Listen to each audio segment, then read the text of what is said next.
42, vamos a seguir con otro tema para analizar el gabinete anunciado por el presidente electo Gabriel Boric, que sigue generando, por supuesto, reacciones e interpretaciones. Desde Chile Vamos valoraron las designaciones, dijeron que será una oposición constructiva. Conversamos de este tema junto al presidente de la UDI, Javier Macaya. Gracias por el contacto, diputado, muy amable.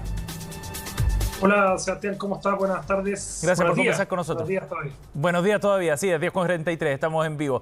Diputado, bueno, el fin de semana no solo permitió ir sopesando de mejor manera también los nombres del gabinete, sino también entender algunas lecturas que han hecho el propio presidente electo, que estuvo ayer en Tolerancia Cero, su futura ministra del Interior, Isquia Siches, Camila Vallejo, despliegue en definitiva de entrevistas para aquilatar de mejor manera lo que viene. ¿Con qué impresión se queda usted después de este fin de semana?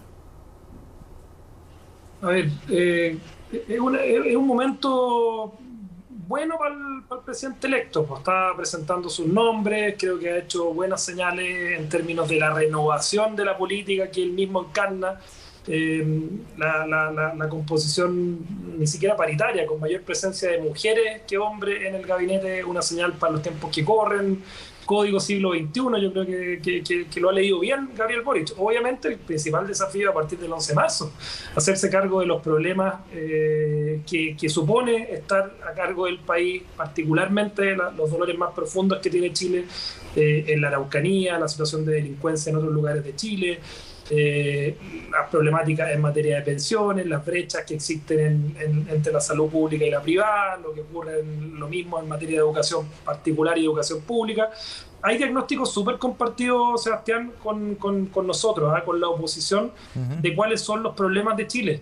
Y ahora, bueno, vamos a ver cuáles son las herramientas que consensuamos en la legislatura, en lo que podamos ser capaces de ponernos de acuerdo también para el bien de Chile. Nosotros no queremos atrincherarnos, no queremos ser un dique de contención y no vamos a ser el tipo de oposición que fue la actual oposición al presidente Piñera.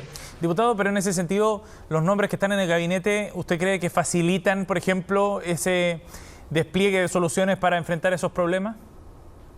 Yo no califico los nombres ni siquiera por su historial previo, porque al final cuando tú escuchas una declaración como la de Camila Vallejo el fin de semana diciendo que este va a ser un gobierno de centro-izquierda, vaya simbolismo, o sea, que una militante del Partido Comunista reconozca esto, o que quizás alguien que no ha tenido tanta disposición a dialogar, no ha sido muy flexible en sus posiciones en el pasado como Giorgio Jackson, vaya a ser el encargado de la negociación en el Parlamento. Uno podría decir, bueno, vamos a ver qué es lo que pasa desde marzo. O sea, yo no saco nada hoy día con calificar un gabinete de bueno o malo, sino que lo que tengo que hacer es mostrar disposición a conversar con ellos en los cambios, en las propuestas, en lo que viene a partir de marzo, que es el desafío de gobernar. Pero me imagino que es distinto. Si, por ejemplo, vamos a ver. Pero me imagino, diputado, disculpe, pero me imagino que es distinto que en este gabinete, por ejemplo, estén incorporadas algunas figuras del Partido Socialista, del Partido Radical. ¿Cómo ven ustedes, por ejemplo, esa incorporación de esas fuerzas, digamos, con presencia dentro del gabinete? Es un acto de realismo, de gobernabilidad que tiene que ver con la composición de fuerzas en el Parlamento. O sea, la coalición original de gobierno, el pacto original de gobierno, sin el Partido Socialista, sin el Partido por la Democracia, sin el Partido Radical, es una coalición que no tiene ni cerca de la mayoría en el Parlamento. Hoy día las fuerzas están bastante equiparadas con esta incorporación. Lo veo como un acto de realismo del gobierno y como una necesidad de ponerse a conversar, ponerse en disposición a llegar a acuerdos en los temas que sean importantes para Chile. Nosotros esa disposición la tenemos, pero obviamente esperamos de que acá las intransigencias, los maximalismos sean dejados de lado. Acá nosotros tenemos discrepancias con el programa de gobierno del presidente electo. Hay cosas que no estamos de acuerdo, de cómo se pueden implementar, de la cantidad de servicios públicos que se pretenden crear. Y aquí hay que esperar, y por eso el nombramiento de Mario Marcel es tan simbólico, porque Mario Marcel fue una persona que no fue muy escuchada por el futuro gobierno en las votaciones, en las políticas públicas que implementaron con un abismo de separación entre la evidencia técnica de lo que funciona y lo que no funciona durante el año pasado, la tramitación de los retiros, por ejemplo. Vamos a ver si ahora Mario Marcel es escuchado y si al final la evidencia técnica de lo que funciona en el mundo, no solamente en Chile, bueno, es capaz de imponerse como una forma de hacer política, que sería una buena noticia. Pero ese punto es bien relevante, por ejemplo, porque ayer en Tolerancia Cero el presidente electo decía que la incorporación de Mario Marcel no se había dado ninguna condicionante, no había ninguna exigencia de dejar de lado, por ejemplo, ciertos temas del programa, sino que, por el contrario, Mario Marcel estaba comprometido con el programa y con las ideas y con el objetivo de llevarlas a cabo de manera seria y responsable, decía. En ese sentido, la llegada de Mario Marcel, ¿cómo la interpreta usted teniendo en cuenta que el programa sigue siendo exactamente el mismo, ¿no? Si el programa era lo que en algún momento había generado ruido por algunas iniciativas, por ejemplo, bueno, eso no ha cambiado. No ha cambiado, pero hay dos diferencias importantes, pues, Sebastián, de cuando se elabora el programa y se piensa a lo mejor que van a haber fuerzas distintas en el Parlamento. Aquí la oposición tiene la mitad del Senado y casi la mitad de la Cámara de Diputados. Por lo tanto, y ese es un mandato no autoimpuesto, sino que eso es un mandato que nos dio el pueblo de Chile para, desde ese lugar, defender cambios sociales, no atrincherarnos, promover que la calidad de vida de los chilenos puede ir mejorando en áreas que son muy sensibles. Y los dolores y los problemas más relevantes que tiene Chile, yo creo que el diagnóstico está bastante claro y no difiere mucho desde el Partido Comunista hasta el Partido Republicano. Lo que difiere son las herramientas que nosotros consideramos más adecuadas para la consecución de esos objetivos. Si tenemos diferencias con el programa de gobierno de Gabriel Boric, creo que Mario Marcel es un buen interlocutor para ver qué es lo que razonablemente puede funcionar. Y si finalmente tenemos diferencias, lo que va a terminar ocurriendo va a ser que se van a votar democráticamente en el Parlamento esas diferencias. Yo me recojo la frase que dijo Gabriel Boric hace unas semanas atrás de que la equiparidad de fuerza en el Parlamento era más bien una oportunidad, es un desafío de llegar a grandes acuerdos. Y yo comparto eso, creo que es importante que tengamos esa disposición. Nosotros tuvimos el fin de semana un consejo programático, un encuentro entre constituyentes y parlamentarios, que la constituyente, a mi juicio, es lejos el desafío más importante que tiene Chile en el futuro. Yo tengo mucho más preocupación por lo que pueda significar una mala constitución que las cosas que puede hacer el gobierno del presidente Gabriel Boric. O sea, de verdad creo que si nosotros no somos capaces de tomar en serio las consecuencias de un mal proceso constituyente para el futuro de Chile, eso es mucho más relevante que el gobierno del presidente Gabriel Boric tome coyunturalmente algunas malas definiciones. Esa es la preocupación más importante, esa es la razón por la que nosotros hoy día estamos trabajando también para hacer este encuentro entre la política, entre las definiciones técnicas que se tienen que tomar para que políticamente el proceso constituyente pueda ser bien encauzado. Hicimos este encuentro el fin de semana en La Leonera. Sí. Estuvimos ahí en ese mítico lugar donde se reunía o donde hacía la pretemporada el Colo-Colo, campeón de la Copa Libertadores del año 91. De acuerdo. Y fue un muy buen ejercicio porque nos sirvió mucho para lo que viene adelante.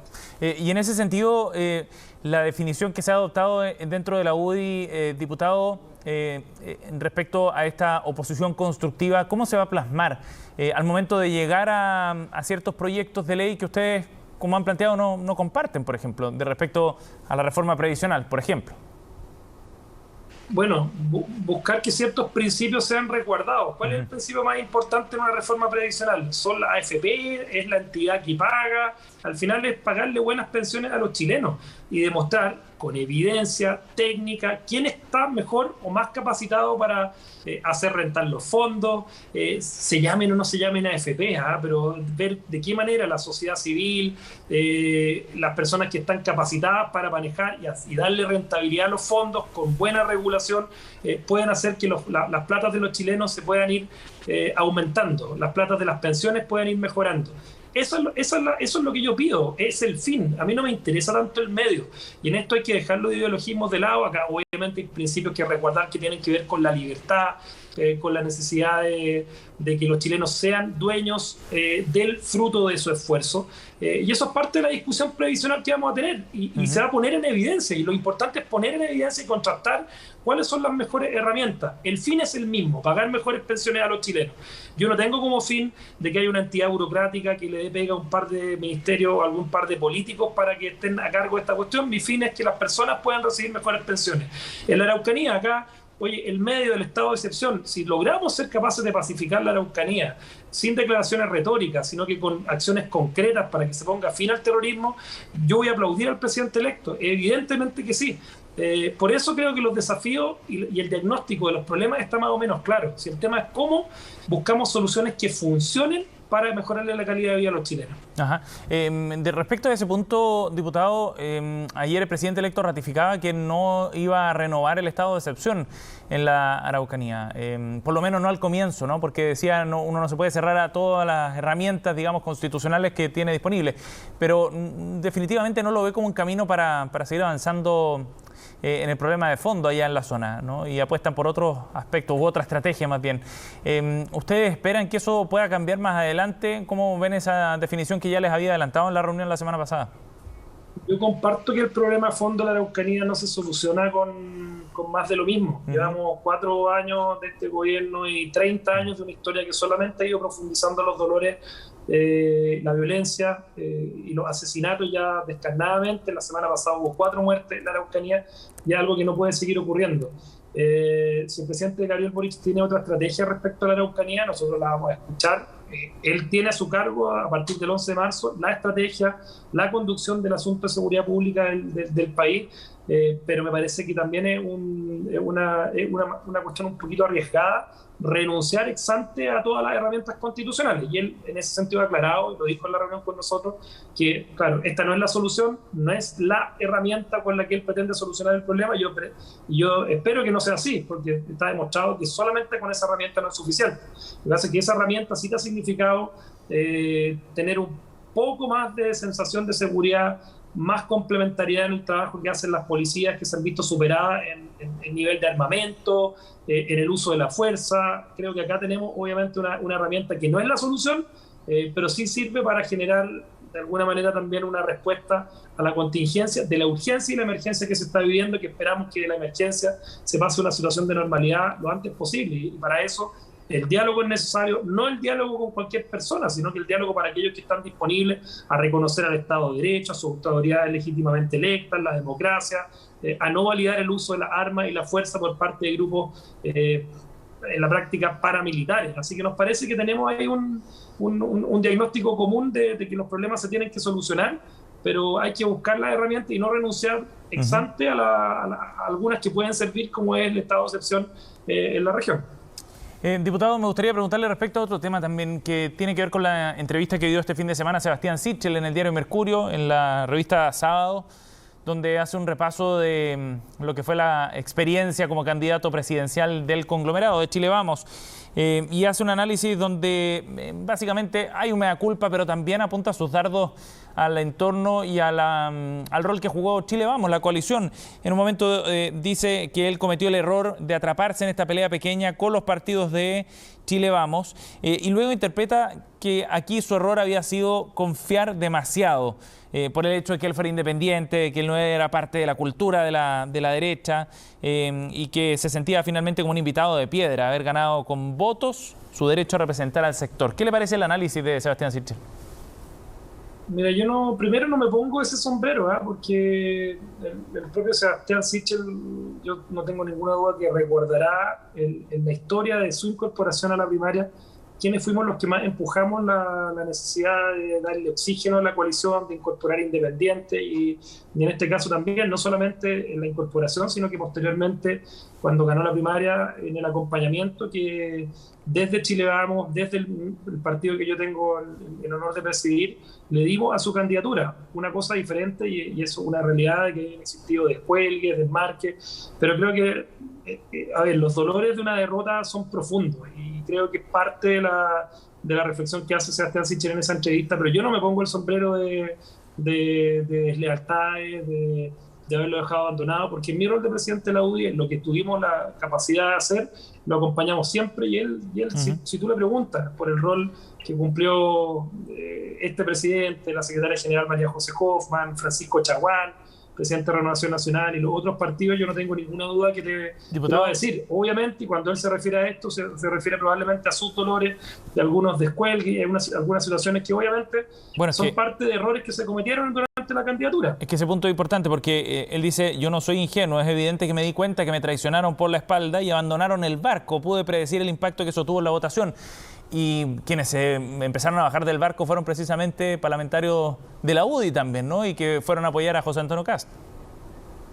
Sí, pues suenan duras esas palabras, pero te reitero, en mi rol institucional, presidente del partido, y además como una persona que tuve la oportunidad de conversar y trabajar mucho con él, y lo he hecho con posterioridad a las elecciones, no asumo eso. Creo que nuestro sector tiene que ser capaz de en este momento, ir sanando las heridas del pasado, de derrotas que fueron importantes, de años que han sido muy difíciles para la coalición, pero como lo decía la alcaldesa de Las Condes en una entrevista que dio hoy día en un diario de circulación nacional, el nuevo ciclo político exige mirar hacia adelante, tener vocación de cambio, entender de que el proyecto político que construimos tiene que dar paso a un nuevo proyecto político con renovación de rostros, con ideas. Salir a la cancha, como se dice, no hay en jerga futbolera. Nosotros, para salir a la cancha, y en parte de las definiciones que vamos a tomar, vamos a salir con protagonismo. No hay mejor defensa que un buen ataque. No te llegan al arco propio cuando tú tienes ideas arriba de la mesa, has propuesto cosas interesantes en materia de políticas públicas, y eso es lo que vamos a hacer a partir del 11 de marzo, cuando estemos en la trinchera.